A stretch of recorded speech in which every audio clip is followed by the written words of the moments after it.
Namaskar. Hello and welcome to PGurus channel. I'm your host Sri Iyer and I have with me today Elmer Yuen. As always, it's a pleasure to have you on our channel, Elmer. How are you doing today? Great, great. So welcome to PGurus channel. Namaskar. And Elmer, Thank you very much. thank you. And I'm going to set the context here. 1979, Russia invaded Afghanistan. And I think in 1989, they said, okay, because of Gorbachev and all the other problems, they kind of cut their losses and they left Afghanistan. Now, in this new grouping, when China essentially bankrolled Pakistan, and Pakistan in turn made sure that Taliban would rapidly spread across Afghanistan and capture it. Now, what is happening is the government formation is the first big challenge. And I'm hearing some rumblings from Russia's point of view. Russia doesn't seem to be very happy. What do you hear, Elmer? And what is the viewpoint from China? Is Russia still saying we will do whatever you tell us to do, China? Or is Russia saying, wait a minute, this is a different problem. I don't think I can agree eye to eye. I don't see eye to eye on you with you. So Russia, China, what is happening? I think Taliban wants to have an inauguration of the new Afghanistan regime or administration, and Russia, as their arch enemy from the 1979 war, so refused to attend. And China is caught in the middle because they are not. China is afraid to piss off the Russian. So they also don't join. So as a result, the inauguration was cancelled, and even countries wanted to join. Okay. So anyway, the inauguration was cancelled, and even countries like Iran and Qatar and United Arab Emirates wanted to join, so it's still cancelled because without China and Russia, uh, can you hear me? Can you Yes, hear I me? can hear you. I can hear you. I can hear you. I, Yeah. I really apologize of the interruption. Sorry, this is a private channel situation. So, I'm sorry. Chinese do not want to piss off the Russian. The Russian hates the Taliban so much. The situation is very confusing. Let me be honest with you. This American withdrawal from Kabul or from Afghanistan really spoiled everything. Originally, U.S. want to have a friendly relationship with the Taliban, believe it or not, because Yes. that was the original arrangement. But then this terrible withdrawal from the airport and the killing of the 13 Marines American soldiers, was right. real American soldiers was terrible because then all of a sudden the whole U.S. considered the Taliban as an enemy, while even Donald Trump or Biden or Blinken wanted to actually have a working relationship with them. And now America is very embarrassed. As you know, yesterday there was a Yes. Congress hearing. Blinken had a Congress hearing on Afghanistan, and he was so embarrassed because all the Republican senators were attacking him, saying that how can you make these guys your working partners? The situation is so confusing. Even China is not sure what to do because they were not, even though they have lots of control on the Taliban, but the long-term relationship is a problem because of the Uyghurs from Xinjiang. And all the Uyghurs were trained by the Taliban. So there's a deep relationship, even though Taliban say we're not going to support the Uyghurs, but they are in fact one people almost. They're the same. So it's very hard to separate all these issues. I think it's like a reshuffling of cards in that whole region. But China will not give up, and China will have to continue to use Afghanistan as a hub for their One Belt One Road, or as a partner because they need the oil pipes from Iran through Afghanistan. So that they cannot flip flop.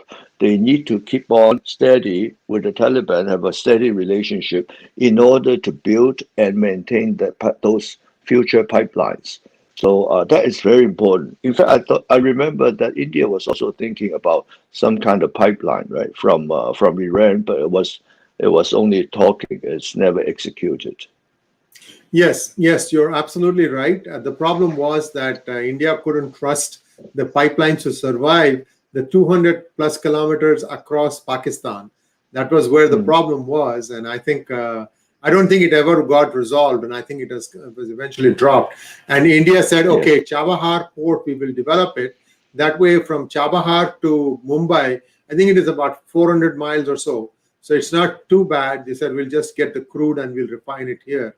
Iran has a very Mm, sweet crude, which means that yes. it's easy to process Mm, it. Indian mm, refineries are well equipped to do that. That was the plan. But Elmer, today, what had happened is when in 2017, Trump broke off the agreement with Iran, and Iran basically, I think the reason they did that, you can tell us what you think. What America said was that Iran wasn't standing by its side of the agreement which it had agreed to the Obama administration in 2015, which is why Trump broke it off. But when he broke it off, he also put an embargo on Iran, and India, which was getting crude from Iran for rupees. See, India has a problem. For every barrel it needs to cough up dollars, it wanted to do something with rupees, and Iran was willing to take rupees. And because of the sanctions being imposed on Iran, India had to back off of that. But I think what Trump did was Trump said that, we will make good whatever the agreement you had with Iran. We will provide you the crude. In fact, we will store the mm, crude in our strategic reserves in US. And I think some kind of an agreement was reached whereby India could draw down crude around the same prices as what it was paying to Iran, but the drawdown, I think, happened from Saudi Arabia because US and Saudi have a relationship. mm. So anyway, this was the situation. So today, what we are hearing is that there is a new axis forming in and around this region. You have Afghanistan, Pakistan, and China on one side, and India, Iran, and Russia could be the other counterbalancing force, because both Iran as well as Russia are concerned about the export of terrorism from Taliban. We have to remember that in the USSR regime, there are all these stans like Kazakhstan, Tajikistan, Uzbekistan. These are all neighbors to Afghanistan, and these were all basically part of USSR, and they are continuing to be, listening to Russia. I'm sure they have a lot of ongoing projects. So there is that concern that Russia has. So the interesting player here is Iran, because Iran seems to be the one who wants to have supply. They have the 20-plus-year-old agreement with China. So Iran wants to supply the crude because they don't have any other taker. Only China dares to take on US and say, the heck with you, I'm going to get my crude from Iran. So how do you see Iran? What is the thing that it's going to do? How can it have a leg in both camps? If we talk about Iran, we really should talk about Israel as well. I'm sorry, I'm getting farther and farther. Oh, no. The more That's countries are perfectly involved, fine. This is a right? complicated subject. Yeah. It is because Israel is really determined to stop the Iranian development of a nuclear weapon. So soon or later, just really a matter of maybe not even years, but a matter of months, Israel would do something, and as they've done before, to destroy, either to sabotage or even to bomb the Iranian nuclear development. So this is why U.S. is going to pull out not only from Afghanistan, but the bigger issue is they're going to pull out from Iraq. And Yes. Iraq, they have invested 300% more than Afghanistan. It's a total mess. And they are not going back. This is the U.S. policy. It's such a mess because U.S. used to depend on the Middle East for oil energy, now no longer. So, and I believe even that the Biden administration has taken over, but Donald Trump has planted so many oil and gas leases to this private people to this fracking business, and eventually I think U.S. is, of course, is self-sufficient, but also have enough to export. I mean, the original Trump plan was to export oil and gas to Japan, Korea, Taiwan, all the way to Southeast Asia, and to compete with the Middle East. So that's why they don't want to be involved with the Middle East. So they will not come back. US is totally out. And China wants to fill the vacuum. China wants to. They are the biggest operator in Iraq for oil, and also the biggest buyer for both Saudi oil and Iranian oil. So China wants to fill the vacuum. And Russia wants to compete with the Middle East. They have so much oil and gas in Russia. They actually want China to buy their oil and gas. It's a very complicated situation, but it's still, after all, it's an energy. It's an energy politics, geopolitics, evolve around energy.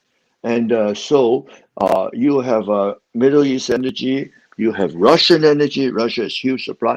And a new player, if the Republic can come back, you have the American energy, and all fighting for the Asian market.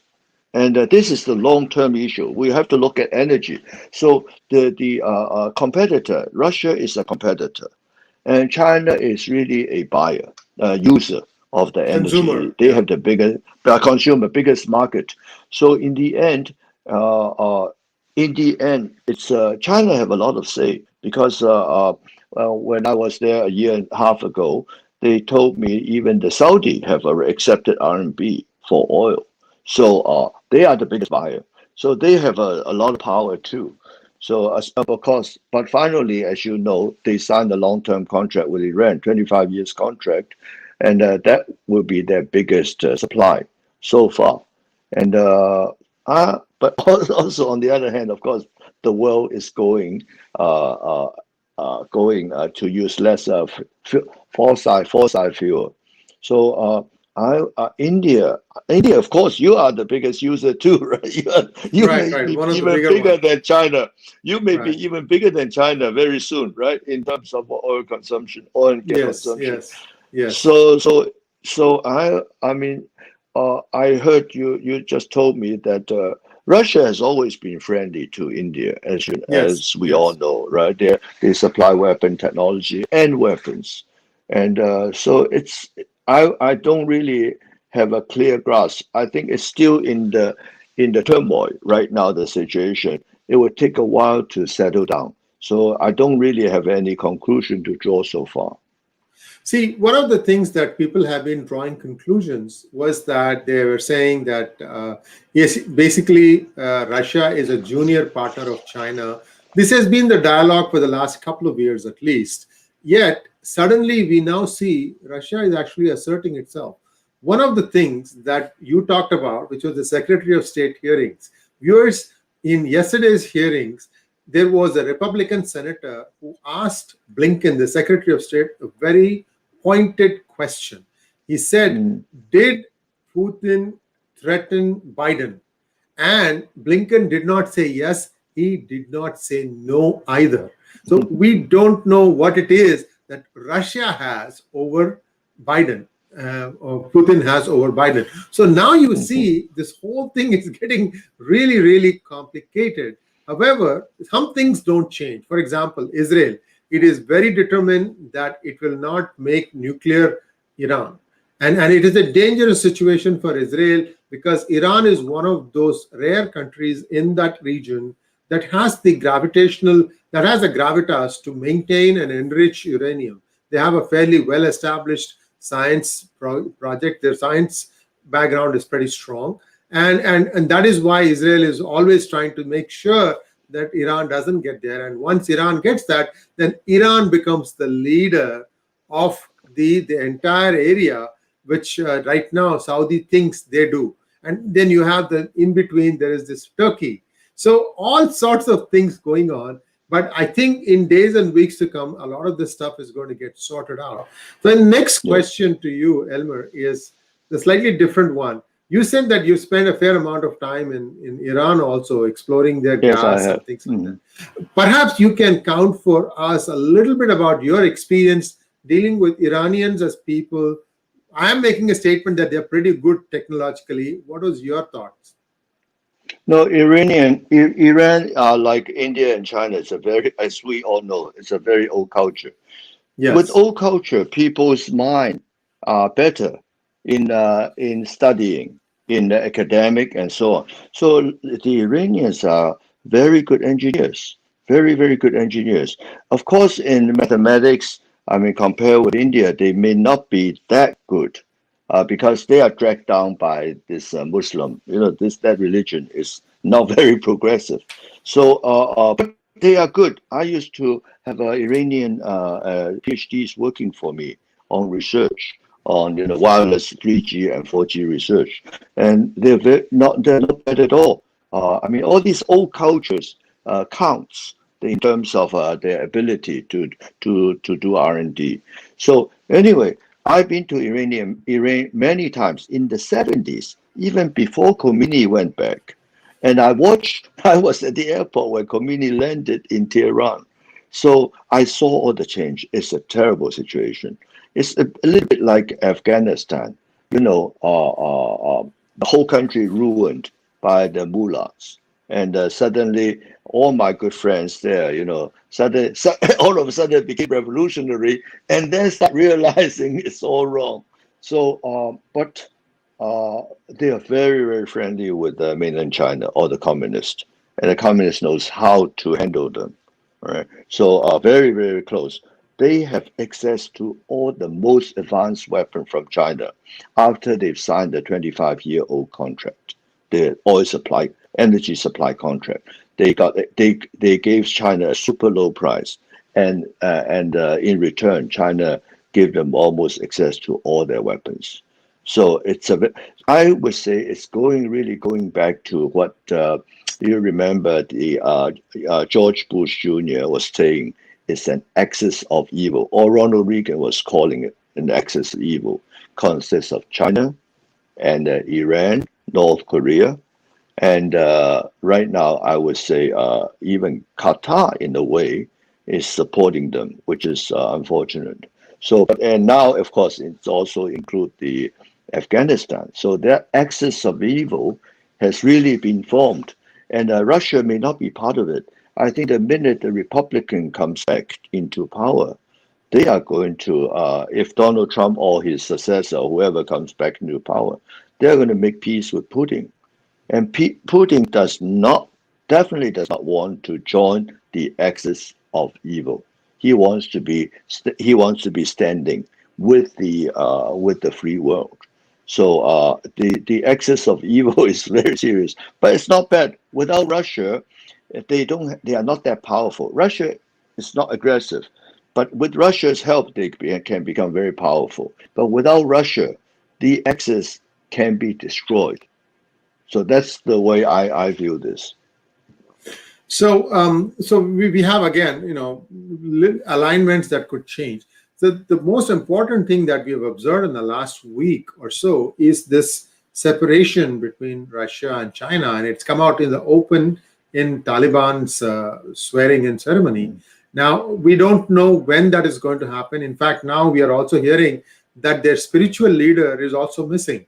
So you have Baradar, who says that I'm fine, you're getting audio transcript. But people are saying that there was an assassination attempt on him, and we don't know. So we will have to wait and see how that plays out. Elmer, any idea whether China is going to, its objective is clear. I can see that. It just wants a pipeline to be done from Iran all the way to the Chinese border. And there is a small area of land where China also borders Afghanistan. They probably will completely even bypass Pakistan. But this terrain is a very, very hostile terrain. How confident is China that they can actually pull it off? Pipeline is very easy to build. I work with a company, if you look up the web, it's called the Shanghai Tunnel Company. They have this turning machine, all right? As they turn, they drill the tunnel at the same time. So if the hill is too high, then they drill the tunnel. If it's low, they will probably bypass on top of it. But it goes back to drilling. And these machines, China is the biggest producer of this tunneling machine. It's a big, big, big thing. It keeps on turning and going forward. And China builds them such the biggest diameter. It used to be, of course, Germany and all those countries. But for them to use that machine is nothing at all. It's really, it's just the cost is energy. That's all. So that drilling machine, I keep on drilling every day. For example, they drill how many meters and keep on going. So I would say a pipeline like this or two pipeline like this will cost them, if they do it seriously, no more than 2 years. Wow, wow. And it goes without saying that when you are going to build a pipeline, you might as well put a road alongside it, as well as probably a train track, because then you can get all the other things like the minerals extracted out of Afghanistan.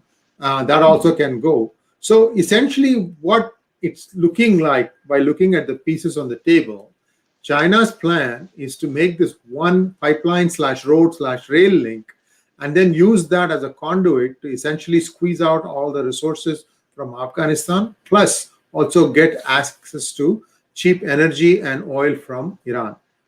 Am I understanding it correctly? Yes, like you said, there's always a service road next to the pipeline because it needs to be served.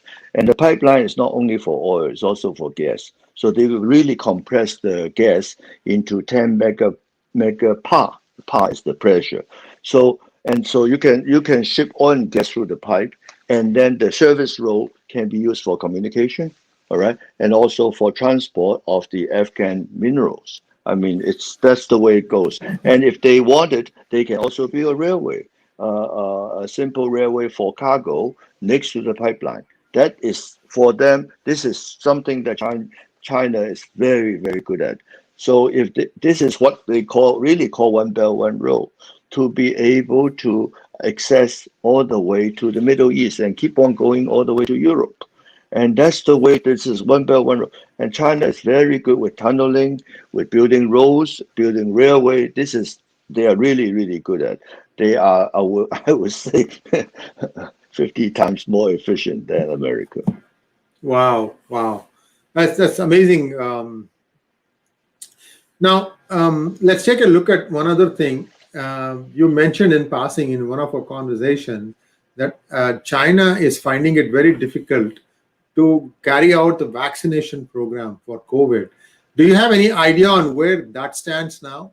Because one of the things that I've heard is that it's not even 1 billion strong. There is a problem about counting. Is there double counting going on, or how populous is China today? That was my question. First of all, the Chinese vaccine does not work. The whole system, because I do a lot of health supplement in China before, so I know how their FDA works. It's all lots of bribery and lots of lying. So that whole Chinese have right now, I think, 2 vaccines, which is not the mRNA, technology. Right. So it's not based on that. Yeah. It doesn't work because we Hong Kong people trying to use half, and then there are a lot of feedback from many countries, even like Brazil or Chile. Many countries use their vaccine that is totally ineffective. And then they say it does not even prevent you from catching COVID once you have taken 2 shots, right? Now they are talking about 3 shots, and the third shot is not the made in China one. It's more like the Pfizer vaccine. The whole thing is a joke. But their original plan, their vaccine was supposed to be their biggest weapon, so that they can control the whole world. They never believed that Donald Trump could have pushed for a vaccine or 4 vaccines in a matter of months, less than a year, 9 months altogether. They didn't believe that. So China's original plan is to use their vaccine to control the world, because you have to line up, even America will have to line up and to buy the vaccine. Not only it's profitable, but basically they can control the world. That was their plan. But of course, the quality of the vaccine is so bad, it's almost like you're better off taking an aspirin. So the reality is a total flop. Now, talking about the number, Xi Jinping has given an order he wants 1.1 billion people to be vaccinated in China. 1.1 billion, as they claim, they have 1.4 billion, right? As they claim, all right. So all of a sudden now they have altogether administered close to 2.2 billion. They're 2 billion. They've administered about 2 billion shots, meaning you need two shots, right? 2 shots for one person. They are running out of people to be vaccinated, which means suddenly people realize that the population 1.4 billion was a lie. It's always been a lie. They probably have less than 1.1 billion people. That is the story that has been going around. So the different district has been robbing, have a bus go into, and then rob people to come to their district to get them vaccinated in order to fulfill. You cannot cheat because every vaccine is kind of barcode, all right, and against your ID card. And so there's a system. So there's no cheating in terms of vaccination because order from Xi Jinping. So the joke is this, India is probably the #1 population country in the world. There's no question. The Chinese, I can tell you, honestly, less than 1.1 billion. And the Japanese and the Russian have done calculation based on salt and grain. They came up even with lower numbers, like more like a 0.8 billion. So this is why the Chinese have to now encourage as many children as possible. Before it's a one-child policy. Now, as many as possible. They may ban even contraception altogether. No condoms. No condoms. And then seriously, I'm not kidding. No condoms. And they may ban all kinds of things, anything to do with contraception. Well, that was fascinating, Elmer. And remember, viewers, you heard it first here. China's population is actually significantly less than what it claims to be. And that makes India the most populous country in the world. I mean, it's okay. It's just another number. It doesn't mean much. You still have to provide for everything for them. So the Sinovac and Sinopharm, you know that there were 2 vaccines that China put out. Mhm. It is not really doing well. Many countries are returning them. So China has a problem. So that is one side. I think we can probably stop here because I know you have another program starting in about 20 minutes. I just want to see if we can take some questions now. And can we put up the first question, please? So the first question is from Satyam Datta, an unrelated question to the topic. Does China want to invade Taiwan to get hold of the imperial treasures stored in the underground vaults in Taiwan? When Chiang Kai-shek left China in 1949, he took all the antiques and all everything from where he can lay his hands on. There's been many palace robberies, all right, since the end of Qing Dynasty from 1911 to 1949. So, but not bad. He took out millions of pieces of antique, and then stored. He has a called Old Palace Museum in Taipei, and this is probably the most best collection ever. And they have not shown everything yet because there are so many. They have to study and carefully preserve everything before they open up. So they're already still in their 1949 packing. So it is a tremendous value, but this kind of value has nothing to do with, you can't sell them. Whoever holds this kind of all these palace antique cannot sell them because as a country you cannot just sell your national treasures. So whether it resides in Taipei or resides in Beijing, it's not sellable. And what really happened during the Cultural Revolution, China, a lot of national treasure were in private hands during the Cultural Revolution, and they were so afraid they destroyed 90% of those palace treasure. We call them imperial treasures in private hands, and so afraid. And then the students went to all the museum, all the monastery and the palace and destroyed everything. So the loss to our Chinese culture is huge. It's huge by the Cultural Revolution. Of course, you don't report that much in India. But fortunately, we have at least, around 3,000 years of traceable history. There are a lot of stuff underground. So the Chinese right now are the best archaeologists in the world because they went to underground and dug up a lot of burials. And a lot, as you know, I mean, I don't know about India, but in China, it's like Egypt. They bury a lot of good stuff that the afterlife, for afterlife. So they were able to recover. I would say that now China has actually more quantity than Taiwan, but the Taiwan has the top, the best, the most valuable, so-called imperial antique porcelain or jade or all kinds of things. And but I don't think that's the objective. China, of course, wants the TSMC, all right, for Taiwan, but I don't think the American will allow them to have it. They are going to destroy it. If they're going to lose the war, if America retreats, all right, they want to make sure that TSMC is bombed. So that's why in Trump's time, they told the Taiwanese to start parallel factories in Phoenix, Arizona. And now also they got the Korean to build factories in Texas, so forth. But the most treasure, most valuable thing in Taiwan, of course, is the semiconductor industry. Absolutely. And there is a whole city that is around that. This is not Taipei. There's another city called Hsinchu, Hsinchu, Science-Based Technology Park in Hsinchu. And that is the place where most Americans, including myself, whenever we used to travel to Taiwan, it was always like you land in the airport, you have to, equidistant from the airport are these two big cities, Taipei and Hsinchu. You first went to Hsinchu, took care of the work part, and then you went to Taipei to meet with corporates and other things. That's how it used to be. But Elmer, that was a great answer. Let's take a look at the next question. Yoga Marga wants to know, is India in any way helping Northern Alliance in Panjshir by supplying arms and ammunition? I would know. you, Yeah, you, this, you this should know better. information. Yeah. I'm not involved with India politics at all. Yes. But what their internal decide to support which direction, I'm sure they're supporting. They should be. They should be.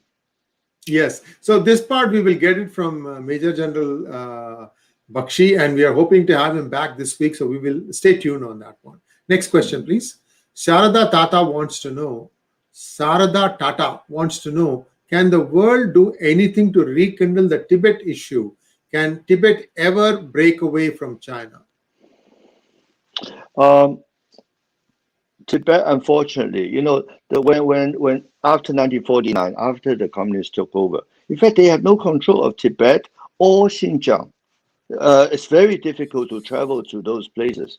So finally, they got there and they promised them self-autonomy. They promised. That's why if you look at the map, they are called Tibet Self-Autonomy Region. And then even the Xinjiang, they also call self-autonomy. So in China, many self-autonomy. And as you know, the self-autonomy is like Hong Kong. Hong Kong is like a self-autonomy they promised, right? So after, in the case of Tibet, less than 10 years, all right, they send the communists. They are very clever. They call them Han people. In fact, it's not.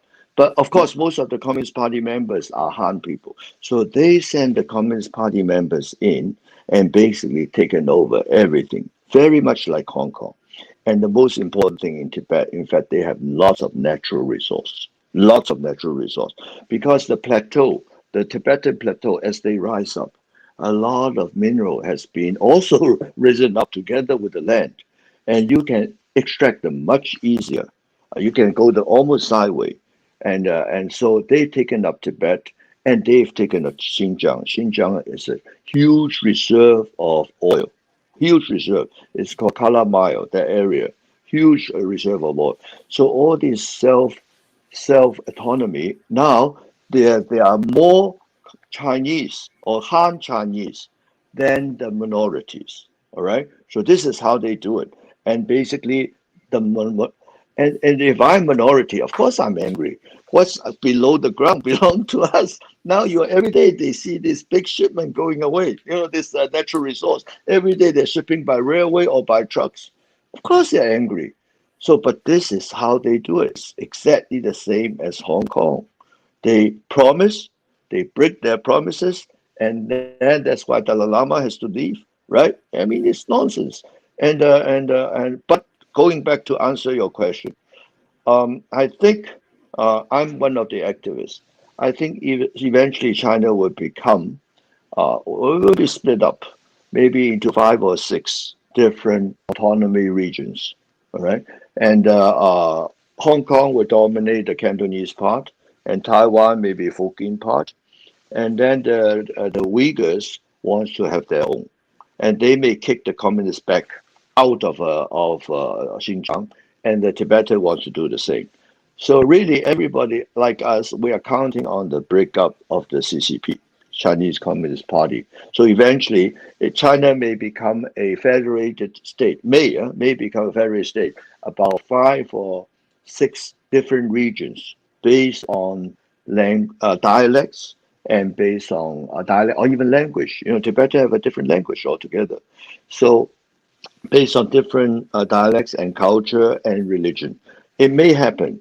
So that was very much talked about, but outside, the Chinese media would not publish. I think if the way it's going like now, China has been isolated, honestly been isolated, and eventually it may lead to a breakup, all right, of this disband of the CCP, and then I would say it would be a little bit out of control, and they would become different states, maybe 5 or 6 states. It's been a lot of people has been thinking about it, and that may be the healthy outcome. Lots of people say, oh, without the communists, the Chinese will go into turmoil, and then it will be chaotic. But it's not true. We have been ruling ourselves for thousands of years, and if we can have, without the communist interference of our economy, we can be 4 or 5 times, our GDP can be 4 or 5 times of today, and will be totally free. And we will not have this kind of aggressive posture against India like now. It's terrible. This is terrible. It's good. It's not good for Chinese. It's not good for its neighbors. Thank you very much. The next question from Kaveri Choran. Has India's vaccine diplomacy made a dent in China's world domination plan? I think your vaccine is only the beginning, right? It's not that we are producing a lot, almost like Right. an OEM base. Am I right? Right. So let me just set the context here, Elmer. What happened was India was fairly confident that they had ridden the first wave. And what they did was they exported close to 60 million vaccines to 190 countries. Essentially, it was that's why it's called vaccine diplomacy. They sampled it to everybody in the world. Unfortunately, the second wave hit. Right. When the second wave hit, suddenly India was caught on the back foot. They didn't have enough for themselves. So they had to actually import things in a hurry from raw material from US, and because China wouldn't give, of course. But India has recovered from that, and now they are beginning to again look at re-exporting. What had happened is many countries didn't even have a single vaccine. India was the only country that even gave them like 100 or 1,000. Countries like Mexico, countries like middle of Africa, even Pacific Islands, things like that. Latin American countries, Brazil, for example. So there is a very strong offensive diplomacy that they carried out. India might be starting to rejig this, but you and I kind of know that China has a reserve of 28,000 different weapons that they can turn on a switch. So there is that challenge. So we have to see how that plays out. That was the context. So go ahead and take a shot at it. First of all, I believe the Chinese have been developing bioweapon from 1949. All right, they inherited the Japanese have a bioweapon plant in Manchuria, all right, way before. And then after the Japanese surrender and the communists took over, they moved that lab to Guangzhou area near Hong Kong. So anyway, it's a weapon. And a weapon, it's not going to be one kind of virus. It's going to be many kind of virus they'll be developing. As you can hear from the CNN broadcast, they have something like 20,000 different samples, meaning it doesn't that many experiments. So it's going to be ongoing. But I think India has this generic pharmaceutical industry, which believe it will be helpful. But in the long run, this is what I mean. I'm sure a lot you people know far more than me. That it's going to be herd immunity, meaning that as we prevent suddenly people die by the vaccine. But India, I heard there are 75% of people are kind of already have some kind of, because they caught on and have some kind of immunity. So for the serious infection, I think they use, let's say, or using some kind of therapy. But I think for India, it's only a matter of time you'll be able to overcome and to export the vaccine. So you should really beat them up. China wanted to do that as a business because they can really get money from the whole world for buying the vaccine. Now, of course, there's a total flop, and India can take that place, and doing this kind of annual booster shot, and it's a huge industry. It's a huge business. I would say India can, using its generic pharmaceutical industry background, it could be a huge business for India. Yes, indeed. And it's now coming up at 45 minutes. And I think I'd like to bring this program to a close. Elmer, it was a great fun listening to you. Next week or the next two weeks from now, I'd like us to think about two things: how China controls religion, both Buddhism as well as Christianity. This is going to be a cracker of a topic. I don't think many of you know what happened, how China is controlling these two also. And I'm hoping that Elmer would be kind enough to talk about this. We talked about more it. Than happy to. Yes. More than happy to. That would be the topic 2 weeks from now. Thank you, Elmer. And I know you have another program coming up in a couple of minutes' time, so it'll give you a little time to get your breath back, get maybe another coffee or something like that, so you can go into the next program. Thanks for joining. And viewers, please don't forget to subscribe to our channel. Do consider joining us as a member and also share the links. Namaskar. Bye. Thank you also. Thank you.